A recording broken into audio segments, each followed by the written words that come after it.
All right, everybody, if you're just watching this on replay after the live stream is over, we invite you to go ahead and skip ahead for just a few minutes before we get into it. I'm going to give it just a few minutes for people to start popping in here before we start any kind of discussion. So we got one person popping in.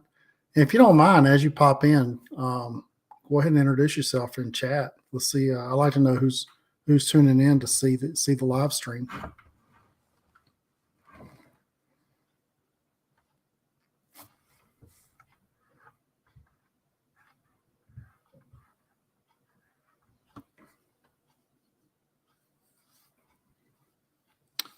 Michelle's in the back getting ready, so she'll be joining us on the live also.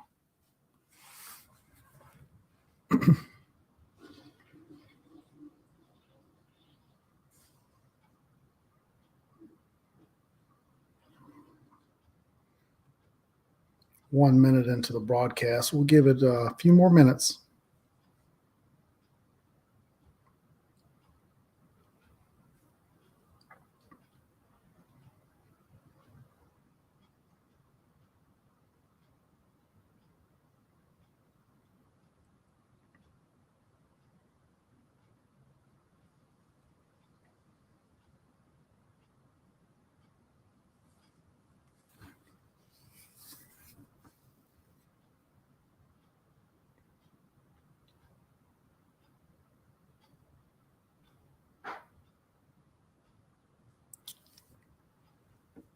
Thanks for joining the live stream. Feel free to introduce yourself in the chat.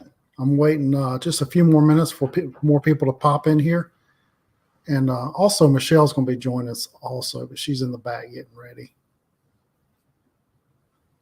There's Maya in the background. Say hi, Maya.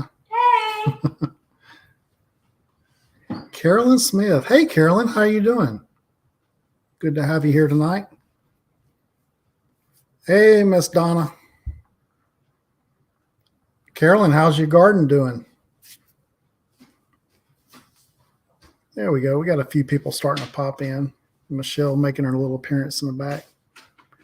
Can you see me on camera? Only as you are traversing the living room. Gardener Earth Guy, what's going on? Doing okay? There she is. Just in time. We got a few people popping in. Okay, good. We got Miss Carolyn, Miss Donna's on there, and Gardener Earth Guy. I think Gardener Earth Guy is local to that area. I've chatted with him back and forth a little bit. The closer I get, I seem to be getting out of camera. Oh, really? Well, let's see if I can scoot over for you. Can you come into the camera a little bit? Because the chair leg, you see, it's not. All right. I'll tell you what. Let's move this camera over a little bit.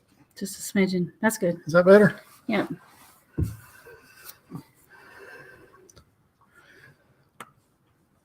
Who's the guy looking in the window over my shoulder? There's a guy looking in the window. Oh, that's Maya sitting in the chair. Oh, yeah. That's our daughter. Right. She looks kind of creepy, just kind of peeping over the chair like that, doesn't she? Navarre. Yeah, I thought you were from Navarre. I didn't want to get it wrong, though. All you see is a head. Yeah. That's our local Wilson. Yeah, that's little Wilson over there. Yeah, we got 1 more minute. We'll go ahead and get started. All right. We're about 4 minutes into the broadcast. Okay. So just harvested red Navarre. potatoes a couple of days ago. I'm not going to plant anything for a while. I'm looking to move from North Florida to Middle Georgia. Why are you moving? What's going on? But we harvested red potatoes out of our garden, 2 or 3 days ago, and we had some what would you call that? Like a pot roast, and had the potatoes in there with the pot roast. Yeah, it was a pork pot roast, I guess. Yeah, smoked pork. It was pork real chops. good. Yeah, it was real good. We had some red potatoes that were sprouting in our cabinets, and we were debating whether to whether to plant them or just throw them out because it was just 5 or 6 potatoes. He had me on a pillow, so I was up too tall.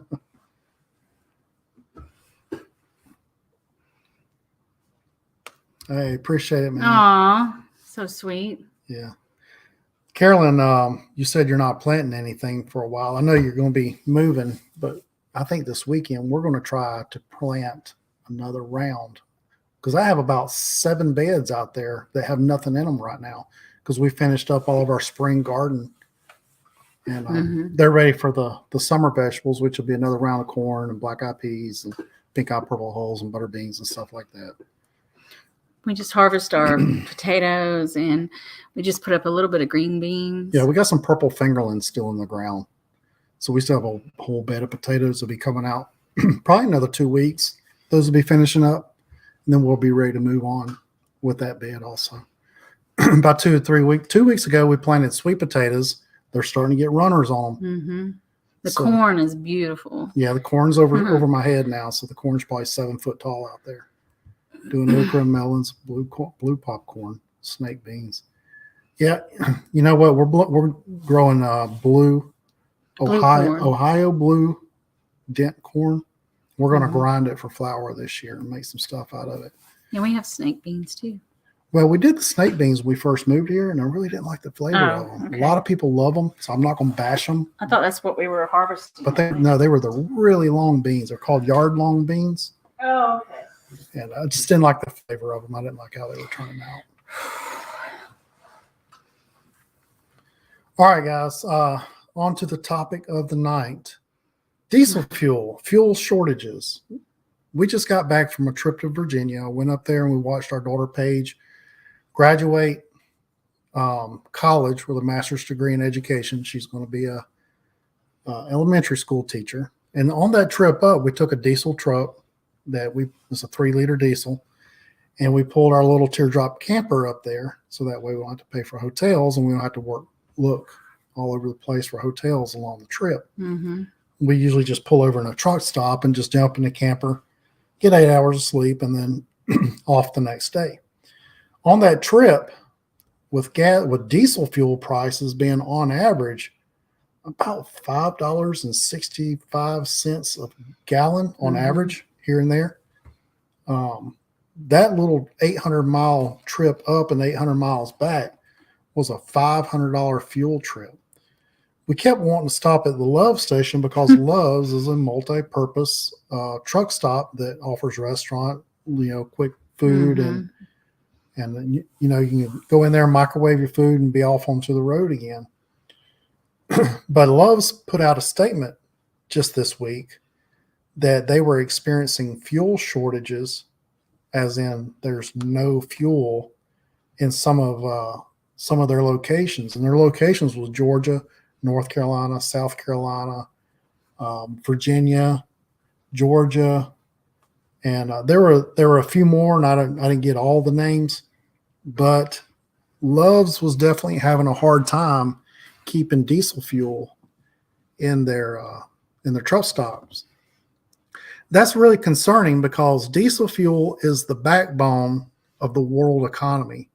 Everything that you get is transported via diesel. Now, I know some people's going to say, hey, I got hybrid electric, I've got propane, I run my cars off in this and that. Yeah, but look at all the trucks. All your 18-wheelers, 95%, maybe even a little higher, are all diesel fuel. And, they don't just transport propane, through thin air. They have to truck propane around. So it's all, it's getting scary. It's getting real scary and concerning because along with the food shortages that we have already seen going through COVID, we go through the grocery store and we have our favorite creamer. We couldn't find it anywhere. I know. We finally found a bottle and Michelle ended up buying 3 of them. So they were the big, super big ones. In Georgia, we found them. Yeah, so she stocked up on those and she brought 6 of them back. So we invested $25 into a gallon of 3 creamer. back. But if you're not growing your food and trying to do something for yourself to get you through hard times, you need to think about it. I know in the past, probably everything that, hey, if you live in the city, just grow something in a pot. I think we're a little beyond that. Yeah. I think you need to start looking not at just stocking up, because your stocks are going to run out.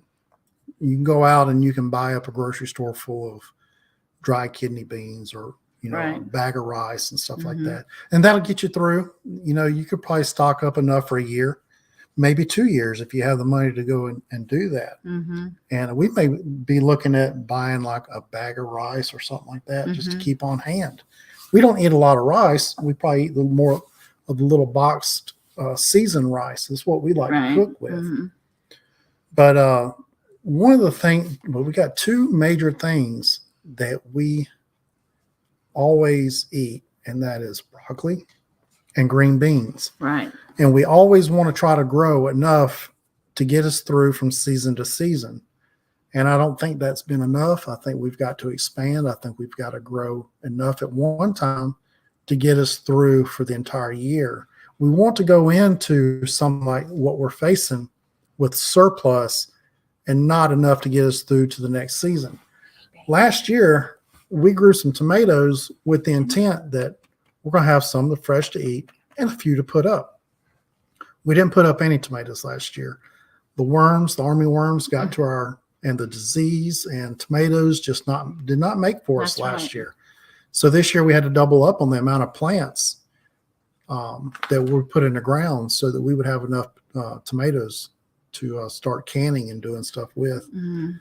Now looking back, I didn't foresee the fuel shortage going Right. on. I kind of wish that we had a garden 3 or 4 times bigger than what we have now. Sure.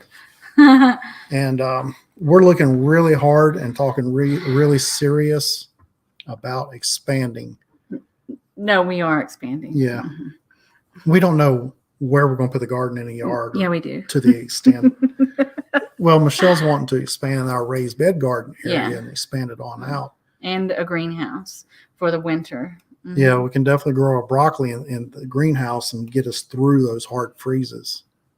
So I just want to comment, Carolyn, Georgia's beautiful. We just came out of Georgia, and I was telling Randall that I think Georgia is like God's country because there's parts of Georgia that's absolutely beautiful. So you'll love it up there, especially since you're going to be with your family. So that sounds good. And then Government wants to tax oil producers. All that's a hidden tax on us that we then pay sales tax. I definitely think that the government is trying to separate us from our money. wow. So in Washington State, Union 76 gas stations in Washington State converting their pumps for handling. Over $10 a gallon. We talked about that at Wow. work today. My coworker Brian that works with me, he's like, "Hey man, did you see where they were having a big thing over in Washington State where they It's horrible. are changing their gas pumps over to handle the $10 mark?" Mhm. And about 30 seconds after that, I saw an article that said that one of the big JP Morgan Investments is expecting $6 a gallon gas nationwide, $9 a gallon diesel fuel Wow. by August. And I hadn't discussed this with Michelle yet, but if diesel fuel gets that high, and I still got to go to an hour one way to work every day, Right. that would be $40 round trip for me to go to work and come home. And that's not feasible. You might just look at another vehicle, huh? We're going to have to do something. There would have to be a change. Can't afford, $40 a day going out the door, literally, or out the tailpipe. Right. But I think the government is working against us on this. Seeing how they have shut down our pipelines, they've did not renew oil land leases in the Gulf of Mexico or Alaska. They've shut those down. So I think they are artificially inflating. They're definitely not helping. I know they could suddenly drive down the price of fuel by tapping into the reserves and oil reserves. And I know they've done that in the past. They've jumped in there and they were like, "Oh, we're going to release some oil from the reserves," but it's just not enough to move the market. Right. The market wants to know that there is a long-term solution. And I know they're blaming it all on what's going on with Russia and Ukraine. And part of that's to blame. True. We were oil dependent here in the United States. That's right. And they've cut our own throat on our own people. Yeah. So I think it's just a big transfer of money going on right now. And then we're gonna see we're gonna face the repercussions for that. Yeah. unfortunately. California is already over $6 and diesel's near $7. That's just crazy. And one of the other points I wanted to talk about tonight is with the diesel fuel being so high. We've seen this kind of thing happen in the United States in the past, and it hasn't been in our recent past. It's been probably 15 to 20 years now that the truckers went on strike because they were looking at $4 a gallon diesel back then. Wow. And then they just shut down the rigs, and they said, we're not doing it. And that caused them to start pumping and refining more diesel and drove down the price of fuel. Right. And I think it's going to take a movement like that to drive the prices of oil back down, because there's just no reason with all this oil Can that we not have. Reopen the pipelines? Yes, it's a political poise, because as soon as our current president got in office, the first thing he did was shut down one of the pipeline that was going to be coming in the United States. Right. And it instantly drove prices up. Yeah. And then they've just been going up ever since. And I didn't want to make this a political thing because I know we have a diverse audience. But I feel like the government as a whole, no matter what party that you primarily pull for, doesn't always have our best interest at hand. That's for sure. Yeah. Carolyn says to remember the lines at the gas stations from gas wars in the 1970s. And I don't remember that time period. You know, I was born in the mid 70s, and I guess I was just too young to take notice of all that going on. But it sounds like we've made it back from that. So hopefully, you know, we can make it back from this. Yeah. And I think a lot of this also plays into the hand of the new Green Deal. I think they're really trying to push the new Green Deal. And what they are trying to get us used to is this new way of life, the new normal. This is what they're trying to do, is get us prepared for what they really want to do. They really want to shut us down on oil, drive this whole new Green Deal thing. And ultimately what it comes down to is power and money. Anytime they can put levies on one product, and all it does is just circle right back into the politicians' pockets. There's an old cliche: the rich get richer and the poor get poor. And I was talking with another guy at work a couple of months ago, and he's like, Randall, he goes, I make really good money, and since I've moved here and I've gotten a pay raise from coming here, I make a really good living.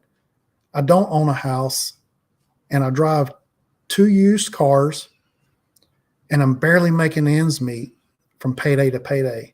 And I think this guy makes in the 6-figure range. I think he's crossed that barrier. And it's sad. And he said that him and his wife sat down and they figured that it's not their lifestyle that's changed. They haven't changed their lifestyle a bit. It's America. It's inflation. Is driving down the value of everything and driving up the cost of everything. Yep. I think Reagan did save America. You're right about that. Yeah.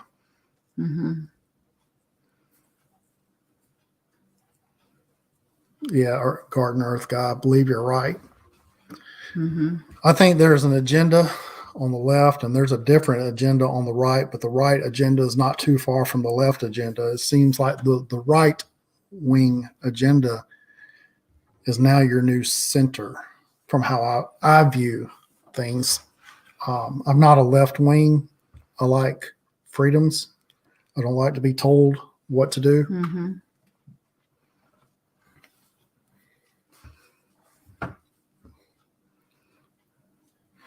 So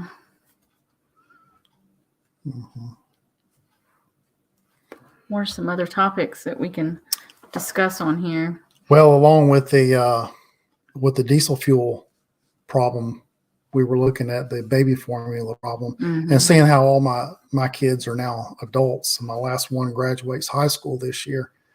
I'm not really a big player in that. You know, I don't really look at the baby formula situation to see what's going on. But I did kind of look into it the other day to see, you know, why was there a shortage of baby formula? What happened? Come to find out that one of the baby formula plants were sued because some babies had passed away from a bacteria. But whenever they swabbed the bacteria, it wasn't the exact same strain fingerprint as the strain that the babies died from. But those plants were sued and ended up getting shut down for it. Mm. Now, since then, Biden has contacted the big company that was responsible for making that baby formula and did a deal with them. And within 2 weeks, they're supposed to be back in production of the baby formula. Now, along with that, I'm not a big proponent of corn syrup. Yeah. But I kept seeing all these homemade recipes, put corn syrup in, you know, put all these different ingredients in to make your own baby formula. Corn syrup can only be processed and stored in the liver. So therefore, corn syrup's not healthy for you. Right. What's baby formula primarily made out of? Corn syrup. I don't know. I haven't looked. I don't have a bottle in here I can go grab and see. But now I have another concern is what are we doing to our infants? Mm-hmm. I don't want to see our infants. It's been going on though. I mean, look at the baby foods and, you know, they have a little bit of bad ingredients all over the board and everything they're feeding. Look at the cereals they're promoting to give children. It's, you know, it's all sugar and high fructose corn syrup and they're supposed to grow and yeah, sugar is sugar's not your friend. Sugar's your enemy. Corn syrup is the worst of all that. And then on top of that, they're spraying our wheat with Roundup before they harvest it. That way all the wheat dies at one time and then they can go back and harvest it. And that goes into our baby food. Sometimes you get residual into your wheat market. I was watching Danny at Deep South Homestead. Jennifer Cooper says, right, real quick, there's a great baby food recipe from Weston A. Price that is so much healthier. So that'd be great if you wanted to share that link. That'd be awesome. Please do. I'd like to look at it. But I was watching Danny talk about on Deep South Homestead, his channel, that he bought some wheat and it had a lot number. So he traced it back and he called the company that wheat came from because he wanted to grind it into a meal, you know, to bake and eat with. And the person on the other phone said at no circumstance whatsoever is our wheat edible. It's all contaminated. Do not eat our wheat. Wow. It's only meant for livestock food. Okay. Yeah. But then you're feeding animals all these chemicals. Then you're getting the residual. Yeah. I mean, it's just a vicious cycle. Yeah. Deep South Homestead, I've been following those guys ever since they had 300 viewers. And I went over there and met Danny when they had one of their gatherings. And I enjoy their videos. I've been watching them for years, ever since they first started. I watch them on a regular basis. Bread is bad. Carolyn said, yep, bread is bad. Yeah, bread has really been turned into gut concrete. By the time they take the bran out and separate the germ from the wheat. And goat milk is awesome. I want some goat cheese. I love goat cheese. I want goat milk just to make goat cheese with. I've never really tried goat milk, but I know that it has good benefits, and I want the cheese. Yeah, and I had a daughter, Devin, who she couldn't have regular food as an infant. She was allergic to a lot of food, but she could have goat milk, and that's the only thing we could raise her on. She couldn't have any of the formulas, any of the cereals. Now, I've cooked with goat milk. I've just never actually drank it. Yeah, it's good. We don't have goats, and really don't have any plans to get any goats. Not right now. I like those little Highland miniature cows. Yeah, they're not practical to have, but they're fun to look at. Yeah, a lot of homesteaders have goats. We need something that's like practical to have if we're going to have a cow and goats. Yeah, I want cheese. Yeah, I would love to make some cheese. I just don't know if I want to take the time to dedicate to milking the cow and making the cheese, and it takes a lot of effort and a lot of time. I didn't say you. I said me. Me. I actually can make the cheese. When we first started dating, and and talking about getting into growing our own food, I downloaded some plans off the internet and made my own cheese press, and we've never used it. Well, you used it one time. We made mozzarella cheese with it. Yeah, but I didn't use the press. Oh. I made I bought the cheese making kit that had all the enzymes and stuff in it for making all these different cheeses. The press makes it into like a little square. A little round. Or round. A wheel of cheese. Yeah. But I've got it out there. I've never used it. See? Yeah. Goat cheese. Only so goat much milk. healthier. What is that word? I don't know, but I'm sure that's a persistent herbicide. Is everywhere in manure. And when Michelle and I started dating back in 2016, I had gotten a load of horse manure from a lady in Pensacola. Oh, that was fun. I'd never seen and loaded horse down manure up my close. entire truck with it, and we just covered our garden bed in it. And then all my tomatoes started getting really funky and started warping over and bending. And I was like, "What is going on with my tomatoes?" And we just lost the entire garden that year. Nothing survived. So that's what happened. It was the persistent herbicide. Grazon. They're putting Grazon on grasses to kill off the weeds. And then it just passes right through the animals. And then when you collect the manure and you put that in your garden, it's in there for a few years. It doesn't just break right down. I only have an acre here, my son and I. To get enough land so that we can have cows, goats, everything else. Absolutely. Yeah, we only have 2 acres here. We do a lot with our 2 acres. Well, we're about to gain another acre. We're in the negotiation stage of expanding. We're about to be 3 acres, and we'll see from there. Yeah. Yeah. Twisting is aminopurilids. Yep. Okay. Yeah, aminopurilids. Grazon is one of those persistent herbicides.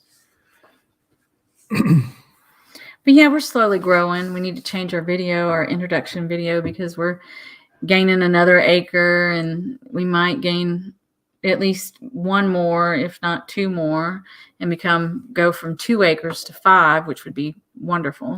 We do that. We're going to be looking at expanding out into barns. And a barn, yes, 1 barn to start with. To start with, I like how you threw that in. Yeah, you know what? I don't want to fill the land up with barns and sheds. Right. So I like to harvest it. Yeah. In a greenhouse. And a little tractor. When we get a little tractor, we're going to be moving on to row crops. We're going to be looking at rows of potatoes, rows of beans. Like I mentioned in our previous. Bye, gardener, earth guy. He had to go. All right, man. Thanks for stopping by. Talk to you later. But I mentioned in my previous video that we had bought a butterbean sheller, and I'm going to do some videos, and we're going to build a butterbean sheller and make that available. So whoever wants to build a butterbean sheller will now have a resource to go to so that they can build their own butterbean sheller. But I'd like to get several gallon buckets of butter beans and shell them out. I've never done them in the past because it's so much effort to get 3 little beans out, and it takes hours and hours to get. But guess who went to the little feed store and said, I want a bag of butter beans. Yeah. So we're going to be planting butter beans hopefully this weekend. And at least enough to pick a nice little bucket full so we can put in the sheller and shell some out. Yep. I like speckled butter beans. Yeah. David the Good preaches about herbicides. He sure does. He's been bit with it before, and so have I. And everybody that's done traditional gardening in the past few years that like to add manure to their gardens, I think they've all been bit. Even the company Black Cow had some into theirs, and it contaminated, and hopefully they've gotten that resolved. Hopefully it was an isolated incident. Yeah. Want one of those shellers? Yeah, we paid almost $500 for this old sheller, and the motor on it is from like 1920s, and it was homemade about 50 years ago. And a guy moved into his wife's grandmother's house after they passed, and he was just kind of cleaning out. And so this sheller is very old sheller, and I'm Mhm. really honored to be able to get it and have it here. I like the nostalgia of it. Yeah, we're going to keep that sheller and build 2 new shellers, but we're going to keep the original. It's Yeah. super cool. All right, guys. Anything that you guys want to discuss? Yeah, cornbread. But then, I switched. I don't use enriched flour anymore, and I switched over to real corn, milled corn. So it's not enriched cornmeal. I don't want to use anything enriched anymore. I found out, I didn't know this, but when they say enriched, what they really did is they took most of the ingredients out that would mold, so it would be shelf stable.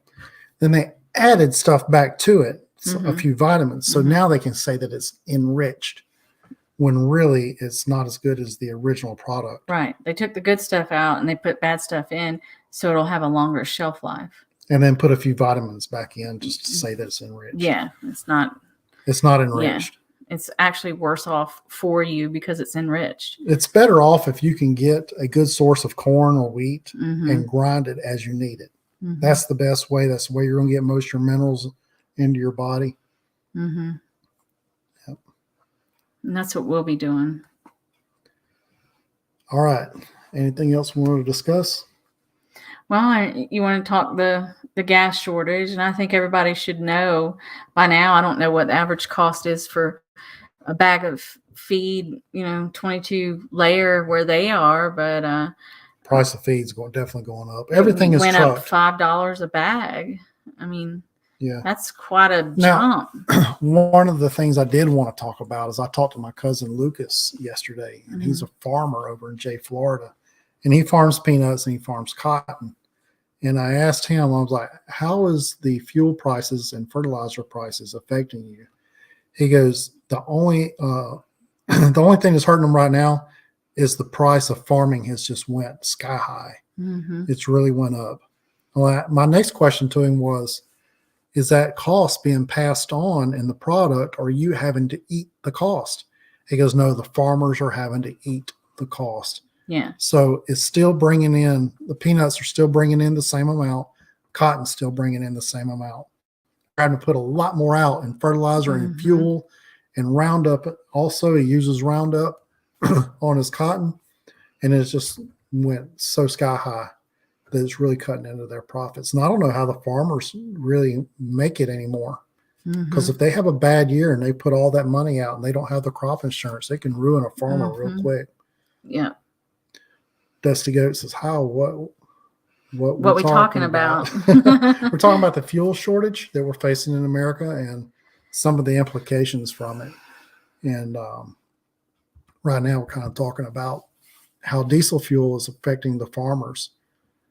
And so, I have a concern that the farmers are really going to be facing it hard, because they want to grow a crop, they want to get that premium price, but if the price of the product is not going up and only the output of fertilizer and diesel fuel is going up. Yeah, it's ridiculous. But you got to pay it. You got chickens to feed, so.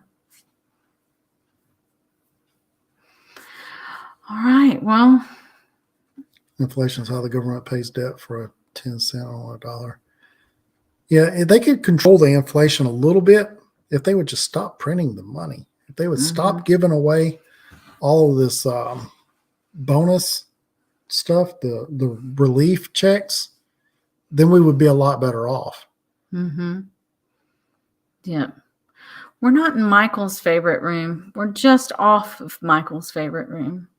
Oh, yeah, where the library's at. Yeah, that's his favorite. He hung out in that room. Right. He likes our library.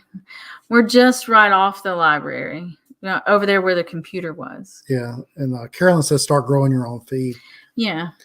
Now, that was another concern, as we talked about that a couple of weeks ago, is what do we do, about our livestock and the price of feed going up? And I said, if we get an extra acre, possibly we could offset our feed bill. That's right.